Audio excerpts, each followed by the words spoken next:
Salam əzizlər, bugün mən sizə yenidən ekstrasilər haqqında danışmaq istəyirəm. Bugün növbəti ekstrasil haqqında söhbət etmək istəyirəm.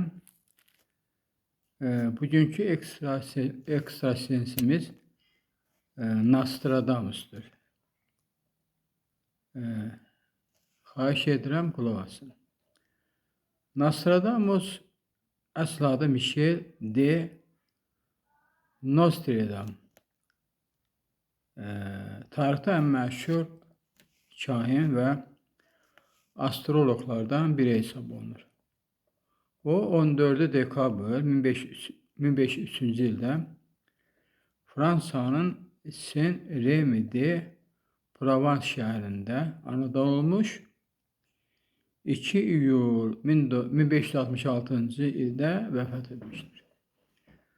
Nostradamus həm həkim, həm də yazıçı kimi fəaliyyət göstərmiş, xüsusilə gələcəklə bağlı yazdığı şeirlər sayəsində dünya şöhrəti qazanmışdır. Onun əsərləri bu gün də müxtəlif ölkələrdə maraqla oxunur və müzakirə edilir. Nostradamus gənclik illərində tibb təhsili almış və Avropada yayılmış taun epidemiyası zamanı xəstələrin müalicəsi ilə məşğul olmuşdur. O dövrdə tibbin imkanları məhdud olsa da, Nostradamus gigiyena və təmizlik qaydalarına xüsusi diqqət yetirdi. Sonra astrologiya və gələcəklə bağlı proqnozlarla maraqlanmağa başlanmış və müxtəlif əsərlər yazmışdır. 1555-ci ildə onun ən məşhur əsəri olan Peyğəmbərliklər nəşr edilmişdir. Bu kitab yüzlərlə 4 misralıq şeirdən ibarətdir. Bəzi mənbələrdə bu şeirlər səhvən 8 misralar adlandırılsa da, əslində əsər əsasən 4 misralardan ibarətdir. Şeirlər əsrlər adlı bölmələr şəklində toplanmışdır və simvolik məcazi dillə yazıldığı üçün müxtəlif cür şərh olunur. Nostradamus'un əsərinin əsas xüsusiyyəti onun açıq və dəqiq dildə deyil, rəmzlər, bənzətmələr, dolaşıq ifadələrlə yazılmışdır. O müxtəlif dillərdən istifadə etmiş, qədim sözlərə və astroloji simvollara yer vermişdir.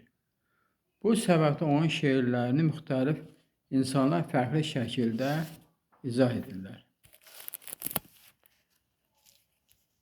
Əsərdə müharibələr, hökmdarlar, təbii fəlakətlər, xəstəliklər və siyasi hadisələr haqqında işarələr olduğu iddia edilir.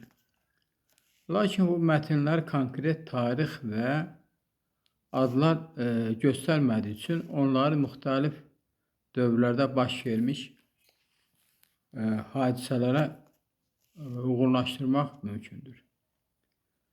Nostradamus adı bir çox tarixi hadisə ilə də əlaqələndirilir. Bəzi tədqiqatçılar onun Fransa kralı 2.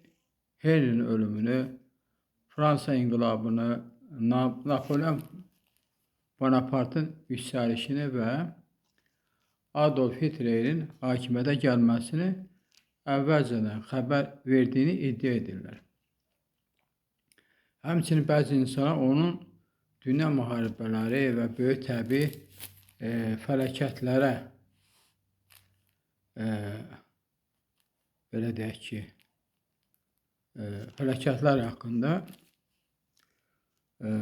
bağlı proqnozlar verdiyini düşünürlər.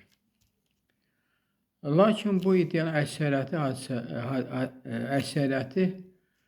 hadisələr baş verdikdən sonra irəli sürülmüş şərhlər əsaslanır. Nostradamus şeirləri ümumi və simvolik olduğundan müxtəlif dövrlərdə fərqli hadisələrə aid edilə bilər. Buna görə də alimlər bu proqnozların obyektiv şəkildə doğrunu təsdiqləməyin mümkün olmadığını bildirirlər. Müasir elm Nostradamusun gələcəyi əvvəlcədən gördüyünü təsdiqləyən etibarlı sübutların olmadığını qəbul edir. Tarixçi və dinşünaslar hesab edirlər ki, onun şeirlərin çox mənalı olması insanların müxtəlif hadisələri həmin mətnlərlə əlaqələndirməyə imkan verir. Psixoloqlar isə bunu insanların qeyri-müəyyən məlumatlarda özlərinə tanış mənalar tapmaq meyli ilə izah edirlər. Bundan başqa Nostradamusa aid edilən bir çox məşhur proqnozun əslində onun əsərlərində ümumiyyətlə yer almadığı, sonradan internetdə və müxtəlif nəşrlərdə ona yanlış şəkildə aid edildiyi də müəyyən edilmişdir. Bütün mübahisələrə baxmayaraq Nostradamus dünya tarixində və populyar mədəniyyətdə xüsusi yer tutur. Onun həyatı haqqında çoxlu kitablar yazılmış, sənətli və bədii filmlər çəkilmişdir. Hər il müxtəlif müəlliflər onun şeirlərini yenidən şərh edərək gələcəklə bağlı proqnozlar irəli sürürlər. Nostradamusun məşhuru insanların gələcəyi öyrənmək istəyini və sirli hadisələr olan marağını əks etdirir. O, bugün də tarix, astrologiya və mədəniyyət sahələrində ən çox müzakirə olunan şəxsiyyətlərdən biridir. Nostradamus 15-ci əsrin tanınmış həkimi, astroloqu və yazıçısı olmuşdur. Onun Peyğəmbərlər əsəri əsrlərdir ki, insanların diqqətini cəlb edir. Bu əsərdəki şeirlər müxtəlif formalarda şərh olunsa da, onun gələcəyi dəqiq şəkildə xəbər verdiyi sübut edən əlbəttə ki, elmi dəlillər yoxdur. Buna baxmayaraq, Nostradamusun adı tarixdə ən məşhur kahinlərdən biri kimi qalır və onun irsi həm tarixi, həm də mədəni baxımdan maraq doğurmağa davam edir. Əziz dinləyicilər, Nostradamus haqqında bu qədər. Biz bununla da bugün mən sizə həmişə demişəm ki, hər dəfə video çəkəndə bir ekstrasens haqqında məlumat verəcəm. Bugün də mən sizə Nostradamus haqqında məlumat verdim. İndi isə istəyirəm ki, gələcəkdə nələr olacaq, bu haqda müəyyən məlumatları istəyirəm sizin nəzərinizə çatdırım və bu mənim informasiyaları bir növ sizə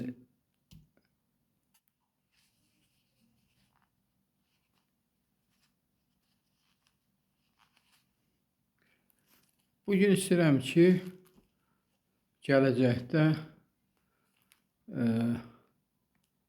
yoxsulluq olacaq, olmayacaq. Bu haqda sizə məlumat verim. Ümumiyyətlə, yoxsulluq dünyanın bir çox ölkəsində mövcud olan ən ciddi sosial problemlərdən biridir. Bu problem insanların normal həyat şəraitinə, keyfiyyətli təhsilə, səhiyyə xidmətlərinə və layiqli məşğulluğa çıxışını məhdudlaşdırır.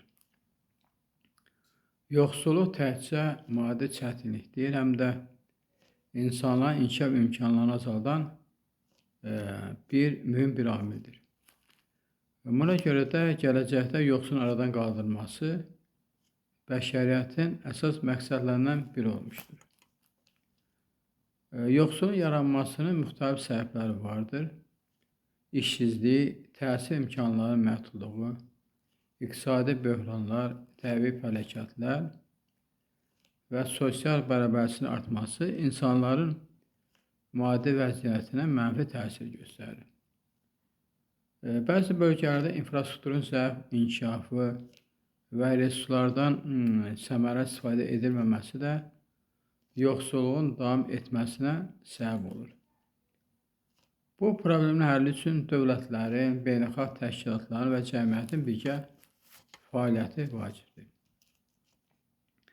Gələcəkdə yoxsulun azaldılmasının ən təsirli yollarından biri keyfiyyətli təhsilin inkişafıdır. Təhsil insanlara yeni bilik və bacarıqlar qazandırır, onların daha yaxşı iş tapmasına və gəlirlərini artırmasına kömək edir. Müasir texnologiyalar və onlayn təhsil imkanları sayəsində daha çox insanın təhsilə çıxışı mümkün olur. Savadlı və peşəkar kadrlar iqtisadi inkişafın əsas hərəkət verici qüvvəsidir. İqtisadi inkişaf və yeni iş yerlərinin yaradılması da yoxsulun aradan qaldırılmasında mühüm rol oynayır. Kiçik və orta sahibkarlığın dəstəklənməsi, innovativ layihələrin həyata keçirilməsi və istehsalın inkişafı insanların məşğulluğunu artırır. Ədalətli əmək haqqı və təhlükəsiz iş şəraiti insanların rifahın yüksəlməsinə kömək edir. Texnologiya inkişafı gələcəkdə yoxsulun azaldılmasına mühüm töhfə verə bilər. Rəqəmsal xidmətlər, onlayn təhsil, məsafədən işləmə imkanları və yeni peşələrin yaranması insanlara əlavə gəlir əldə etmək üçün yeni yollar açır. Kənd təsərrüfatında müasir texnologiyanın tətbiqi məhsuldarlığı artıraraq ərzaq təhlükəsizliyinin güclənməsinə də kömək edir. Sosial müdafiə proqramları da yoxsulun azaldılmasına vacib əhəmiyyət daşıyır. Maddi və zəif olan ailələrə göstərilən sosial yardım, təqaüdlər, tibbi xidmətlər və peşə hazırlığı proqramları insanların həyat səviyyəsinin yaxşılaşmasına şərait yaradır. Bununla yanaşı insanların öz bacarıqlarını inkişaf etdirməsinə və əmək bazarında fəal iştirakına dəstək vermək uzun müddətli nəticələr baxımından daha da səmərəlidir. Yoxsulun aradan qaldırılmasında həmrəyliyin və sosial məsuliyyətin də böyük rolu vardır. Dövlət qurumları, özəl sektor, qeyri-hökumət təşkilatları və vətəndaşlar birgə fəaliyyət göstərdikdə daha uğurlu nəticələr əldə etmək mümkündür. İnsanlara yalnız maddi yardım göstərmək deyil, həm də onların təhsil almasına, peşə öyrənməsinə və məşğul imkanlarına çıxışını artırmaq vacibdir. Gələcəkdə yoxsulun aradan qaldırılması mümkün məqsədlərdən biridir. Bunun üçün keyfiyyətli təhsil, davamlı iqtisadi inkişaf, yeni iş yerlərinin yaradılması, sosial müdafiə tədbirlərinin gücləndirilməsi və müasir texnologiyanın səmərəli istifadə böyük əhəmiyyət daşıyır. İnsanların bilik və bacarıqlarına investisiya qoymaq, bərabər imkanlar yaratmaq və əməkdaşlığı gücləndirmək daha ədalətli və firavan cəmiyyətin formalaşmasına kömək edəcəkdir. Belə bir gələcəkdə hər bir insan layiqli həyat şəraitinə təhsil almaq və öz potensialını reallaşdırmaq imkanına sahib ola bilər. Zəka insanın düşünmək, öyrənmək, problemləri həll etmək və yeni biliklər əldə etmək qabiliyyətidir. Uzun illər zəka yalnız insan beyni ilə əlaqələndirilirdi, lakin elm və texnologiyanın sürətli inkişafı nəticəsində zəka anlayışı daha da geniş məna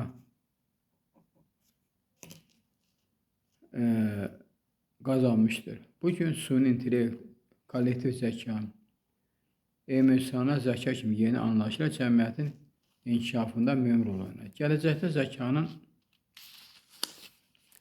yeni formaların insanın həyatına daha böyük təsir göstərəcəyi gözlənilir.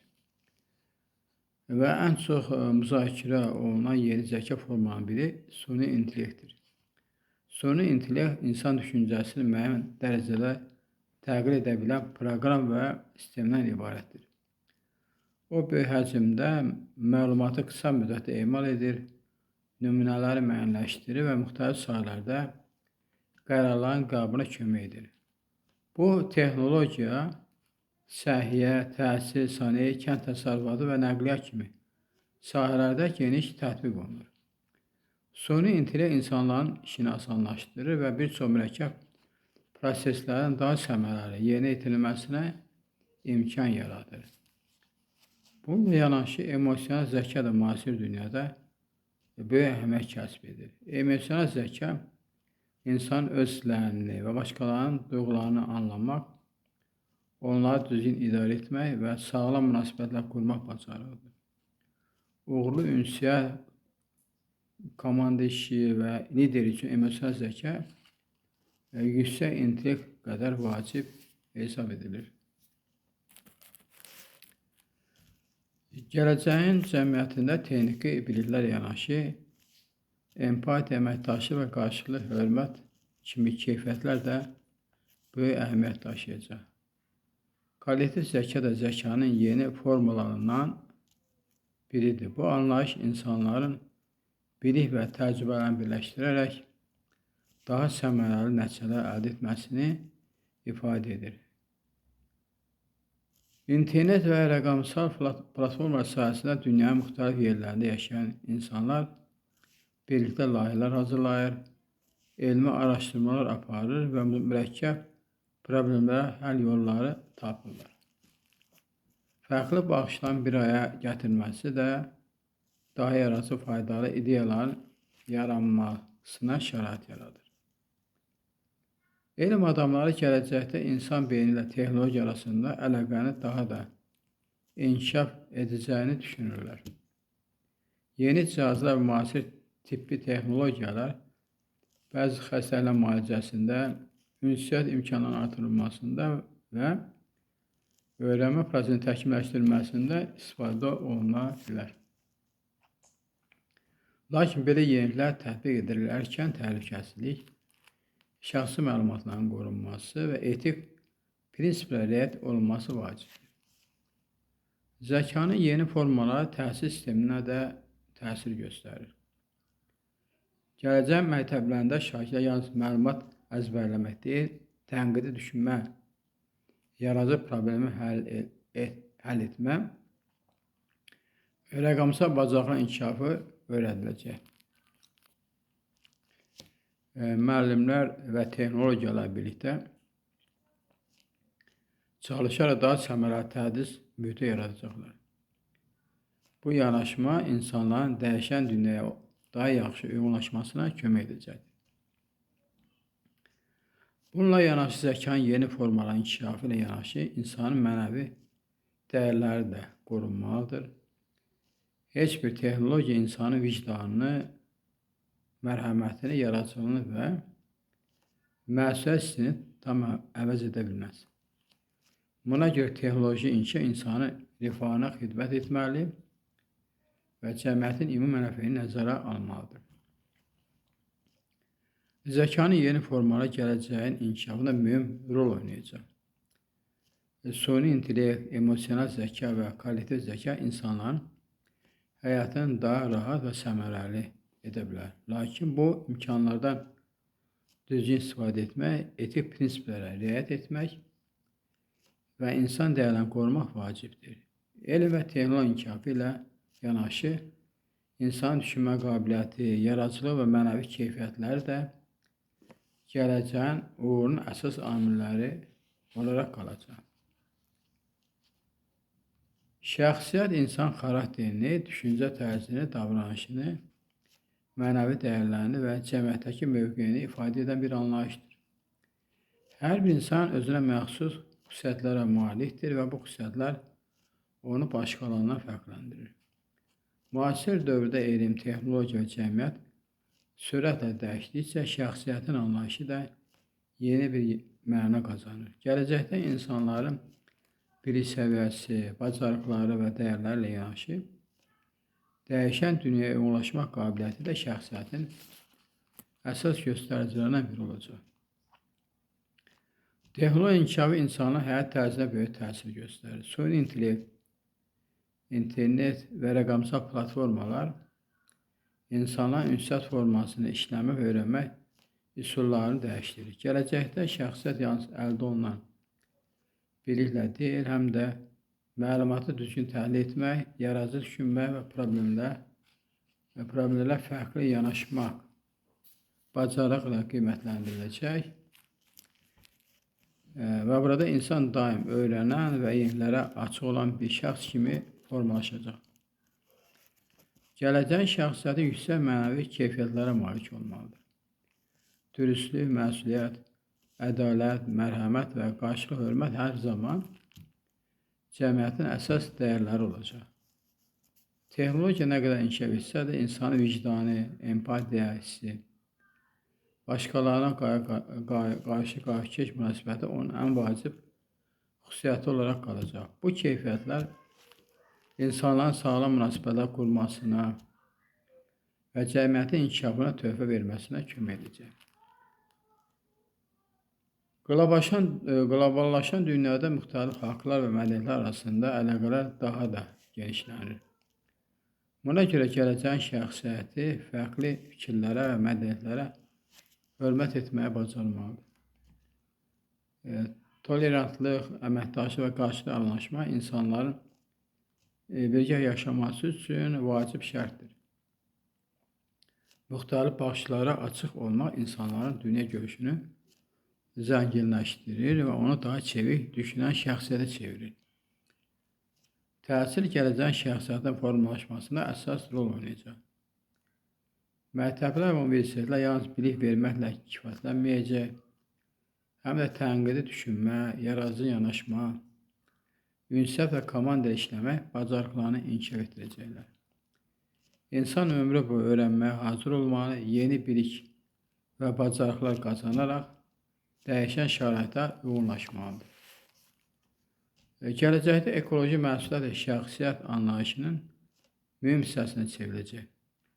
Təbiətə qayğı göstərmək, resurslardan səmərəli istifadə etmək və ətraf mühiti qorumaq hər bir insanın vətəndaşı borcu hesab olunacaq.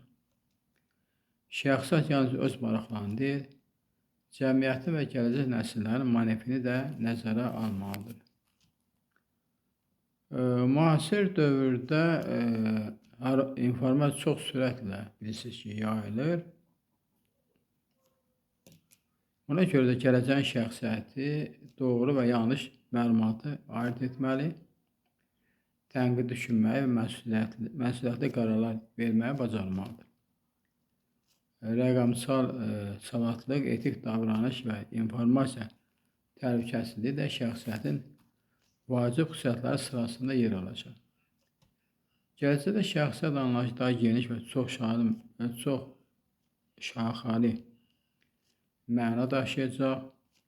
Bilik, yaradıcılıq, məsuliyyət, mənəvi dəyərlər, texnoloji bacarıqlar və cəmiyyət qarşısında məsuliyyət hissi gələcəyin şəxsiyyətini formalaşdıran əsas amillər olacaq. Belə insanlar həm öz inkişaflarına, həm də cəmiyyətin tərəqqisinə mühüm töhfə verəcək, daha ədalətli, savadlı və humanist bir dünyanın qurulmasına xidmət edəcəklərdir.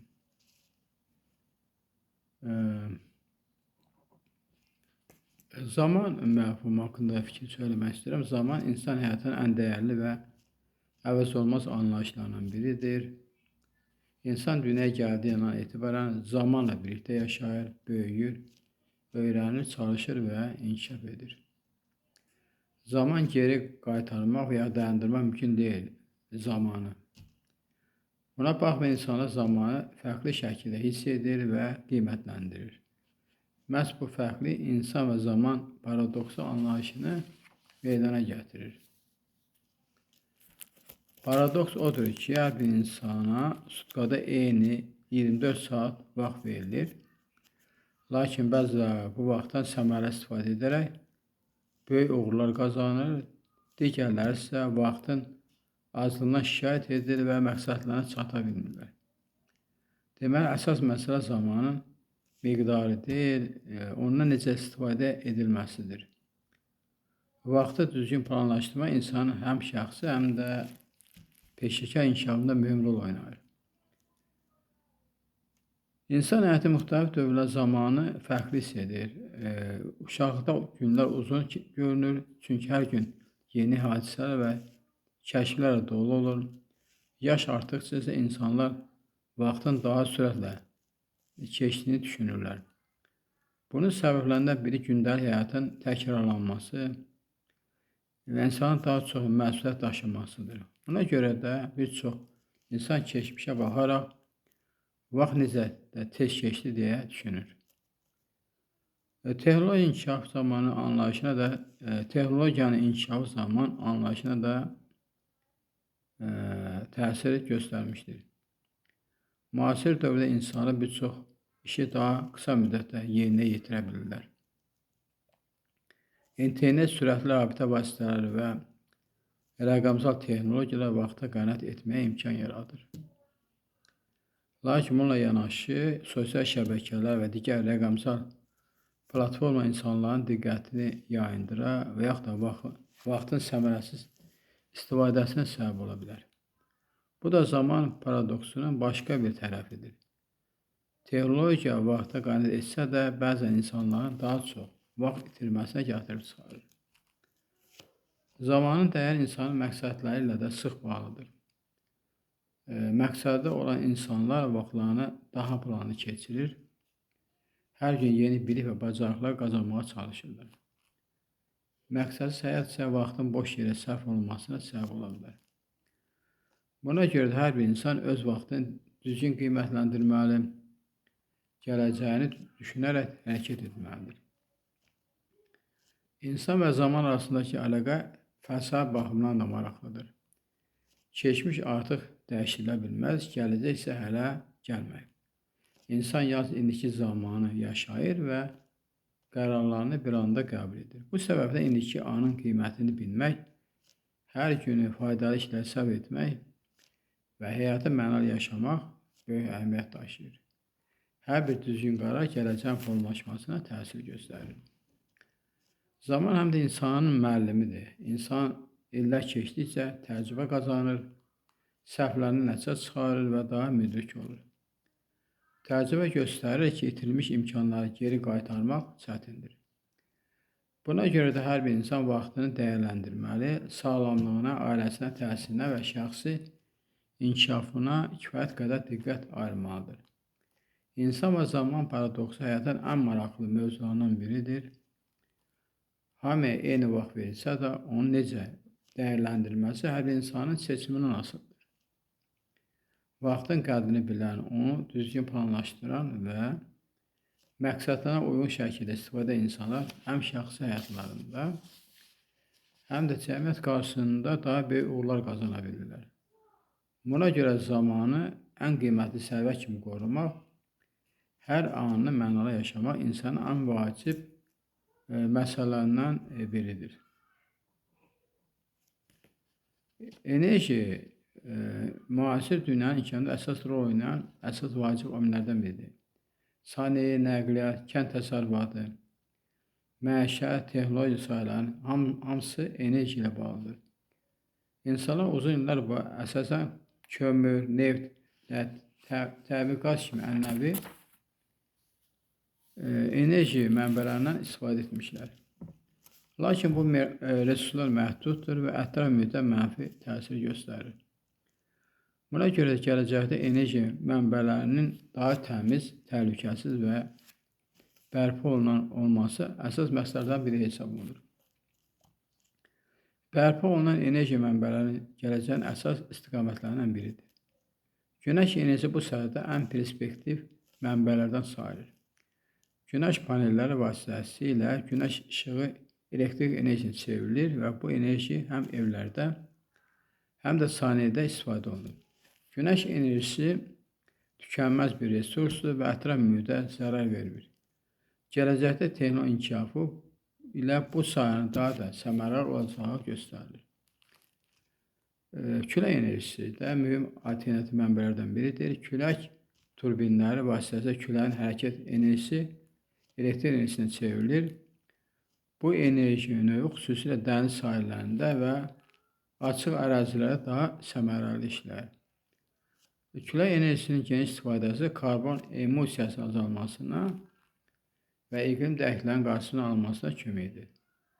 Su enerjisi də uzun illərdir istifadə olunan, bərpa olunan enerji mənbələrindəndir. Su elektrik stansiyaları çayların və su axınlarının gücündən istifadə edərək elektrik istehsal edir. Gələcəkdə daha ekoloji və kiçik miqyaslı su enerji sistemlərinin inkişaf etdirilməsi planlaşdırılır. Bu da həm təbiətə zərərin azalmasına, həm də enerji təminatının genişlənməsinə şərait yaradır. Bundan əlavə, gələcək enerji mənbələri sırasında hidrogen enerjisi də xüsusi yer tutur.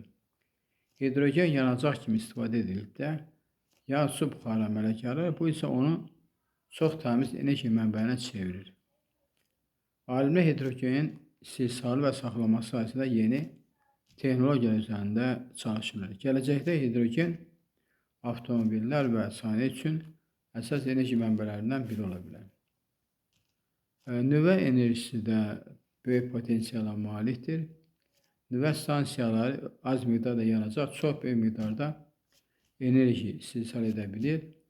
Lakin bu sahədə təhlükəsizlik məsələləri xüsusi əhəmiyyət daşıyır. Buna görə gələcək daha təhlükəsi və müasir nüvə texnologiya inkişaf etdirilməsi vacib olacaq. Enerji saxlama texnologiyaları gələcəyin enerji sistemlərində mühüm rol oynayacaq. Bateriyalar, enerji anbarları və ağlı şəbəkələr vasitəsilə istehsal olunan enerji daha səmərəli şəkildə istifadə ediləcək. Bu texnologiyalar enerji itkisini azaldacaq və təchizatın daha sabit olmasına kömək edəcəkdir. Gələcəkdə enerji sahəsində əsas məqsəd ekoloji tarazlığın qorunması və karbon emissiyalarının azalması olacaq. Fosil yanacaqların asılının azaldılması iqlim dəyişikliyi ilə mübarizədə mühüm addım hesab olunur. Dövlətlər və beynəlxalq təşkilatlar bu istiqamətdə müxtəlif layihələr həyata keçirir və təmiz enerji texnologiyalarını dəstəkləyirlər. Gələcəyin enerji mənbələri daha çox bərpa olunan və ekoloji təmiz resurslara əsaslanacaq. Günəş, külək, su, hidrogen və inkişaf etmiş nüvə texnologiyalar insanlığın enerji ehtiyaclarını təmin edəcək. Bu dəyişikliklər həm ətraf mühitin qorunmasına, həm də daha dayanıqlı təhlükəsiz gələcəyin qurulmasına şərait yaradacaq. İnsanlar enerjini daha səmərəli istifadə etməyi öyrəndikcə yer kürəsi daha yaşıl və sağlam bir planetə çevriləcək. Hələlik bu qədər. Sağ olun. Gələn görüşlərdə.